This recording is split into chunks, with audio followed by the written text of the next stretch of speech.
right, guys, I did it. I did it for you. I didn't really want to do it, but I got bored on a Sunday and had nothing else to do. So I watched the first episode of Agatha all along. I don't know why. I just, I don't know, but I did it. Okay. I regret it. It's 42 minutes of my life that I will never get back. Yes, 42 minutes long. 42 of the most boring, nonsensical minutes that I could possibly even imagine. It starts off, you got good old Agatha Harkness, uh, non makeup wearing, who now thinks she's Agnes, a detective in Westview, the town that was held hostage by Wanda Maximoff in WandaVision. And she is on suspension for striking a criminal. And that's the last you're gonna hear about that. But they find a body in the woods and they need her to investigate it. I say investigate because she just shows up, she looks at it, and then she leaves. She really doesn't do any other investigating. And then she starts to try to discover who murdered the body in the woods. And now this all takes place over about the first 10, 15 minutes. And it's just, it tries to be like a cop drama, like a Law and Order thing, but they don't put enough effort. They don't put enough time into it. Like, she's at the body scene. She finds a library card. She goes to the library. She can't figure out who the library card was loaned out to. Then she goes and finds out where the book was that the library card belongs to, and she sees that the entire shelf is burned up. And then some dude just comes out of nowhere and says it burned. They've all burned. And of course, they're talking about the Darkhold. But why was the Darkhold a library book on the shelf in the Westview Library? Wasn't it in the possession of Wanda during Multiverse of Madness? Didn't it get destroyed by Doctor Strange during Multiverse of Madness? But for some reason, it was on the shelf in Westview. So now she's trying to figure out why this book was burned up. And she goes, all of a sudden, and now all of a sudden, Aubrey Plaza shows up. She's an FBI agent, and she's doing stuff to, I guess, try to help solve this crime, but they don't really go into it. And then I know it sounds so disjointed because it was just they just rushed from one scene to the next. Wanda, or not Wanda, I keep saying Wanda. Agatha is now at her house, and Aubrey Plaza's character shows. I don't even know the name of her character, and I don't care. She shows up with a pizza.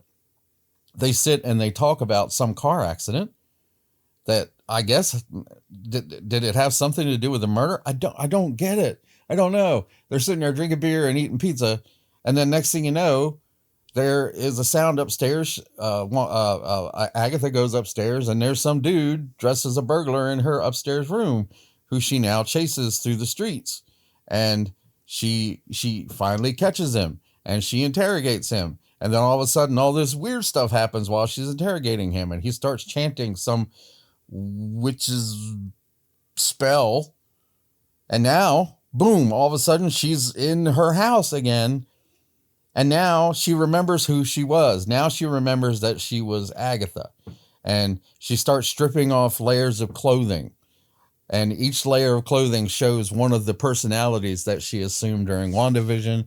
And then she goes outside and she talks to her neighbor, and basically the neighbor tells her that she's been trapped in that house for 3 years under this spell, and everything's been happening in her mind. But then she goes back in the house, and the burglar from the night before is now locked up in her closet. So somehow she kidnapped the burglar from the night before, and he's locked in her closet. Oh, and then Aubrey Plaza shows up and tries to kill her.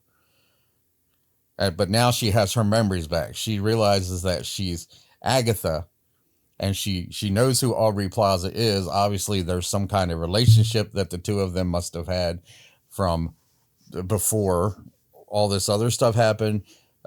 She tries to kill Agatha, but then you find out that She's not allowed to kill Agatha, and Agatha's not allowed to kill her. And there's 7 other witches that are out there trying to find her. And Aubrey Plaza looks pretty freaking hot in her witch's outfit. The one redeeming part of this entire show was Aubrey Plaza in that witch's outfit with the dark eye makeup, and just, oh, she looked good. And that was it. And then they had the one gay thing, I guess, that makes it the gayest Marvel show ever. Aubrey Plaza licks Wanda's hand, or I keep saying Wanda, Agatha. She licks Agatha's hand, and then that's the end of the show. Now there is a second episode, but I don't want to watch it. Not after that first one. I would have turned it off. I should have turned it off like 15 minutes in. I was so bored. I have no idea what or who they've made this for. I don't know where they're trying to go with it. None of it makes any sense. I mean, we started off from the very beginning. We knew who she was. You know, there was no mystery to us. Anybody that's watching this show would have seen WandaVision, so they would know who Agatha actually is and know that she's under the spell. But they tried to make it out like it was a mystery to the audience. Of course, she finds out that the dead body is Wanda Maximoff. Somehow she ended up back in Westview after she was crushed in that temple in Doctor Strange Multiverse of Madness. But now she's back in Westview. She's been crushed. She's dead. And all the copies of the Darkhold are gone. They all burned up. I seriously doubt it's going to stay that way. I'm pretty sure they'll end up either bringing the Darkhold back. Probably not Wanda. But I think that ship has sailed. But I don't know. Has it sailed? What the hell ever happened to Vision? Where's Vision?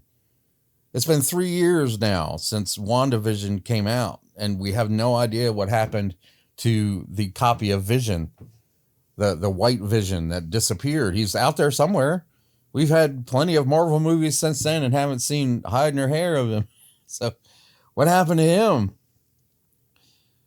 But this show, that's it. What I just explained to you is basically what happens. And I know it sounds really weird and disjointed, but that's what the show is. The show has no direction. It's just jump from one scene to the next with like no transition, no time to get to know anything or know what's going on. After watching this first show, I really can honestly say that I have no interest in watching another episode. There's another episode right now. Circle sewn with fate, unlock thy hidden gate. I don't care. I don't care. I don't want to watch it. It's definitely not my kind of show. I would watch Charmed before I watched this piece of crap, and I hated Charmed. The only thing that I liked watching about Charmed was seeing the 3 chicks. But this, I mean, I could watch it to see Aubrey Plaza dressed as a witch again. Oh, goodness. Well, I give this a 1 out of 10. This is not, has no interest for me. The writing is substandard.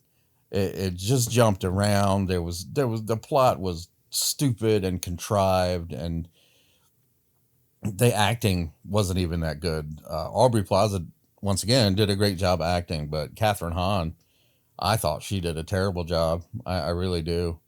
So I don't recommend this. Stay away from it. Don't worry about it. It's not going to go anywhere. It's not going to change any of the Marvel landscape. There's just really no reason to waste your time. That's all I got, guys. Thanks for watching. Thanks for tuning in. Don't forget, like, share, subscribe, all that good stuff. And I'll see you in the next one. Bye for now.